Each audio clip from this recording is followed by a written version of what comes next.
Hi hello అందరికీ నేను మీ శ్రీశాంతి. అంతా బాగున్నారా? నేను కూడా చాలా చాలా బాగున్నాను. ఈ మధ్యకాలంలో కొత్తగా చదివేసిన పుస్తకాలు ఏమీ లేవు. అలానే కవితలు కూడా షార్ట్ చేయడంలో కూర్చున్నాను. అంటే ఎన్నిక చేసి ఒక పుస్తకం వేయాలని ఆలోచనలో ఉన్నానని మీకు ముందే చెప్పున్నాను కదా. కవితల పుస్తకం రావడానికి దాదాపు 1 మంత్ టైం పడుతుంది.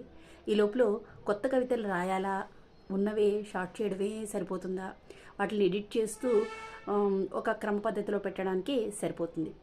ఈ మధ్యకాలంలో అంటే ఈ వారంలో బుక్ ఎగ్జిబిషన్ జరిగింది కదా, మీరందరూ వెళ్ళారు, నేను వెళ్ళాను. అక్కడ తెచ్చుకున్న మాలతీ చందూర్ గారి ఈ బుక్ చదువుతున్నాను, రెక్కలు చుక్కలు. మంచి కథనంతో సాగుతోంది.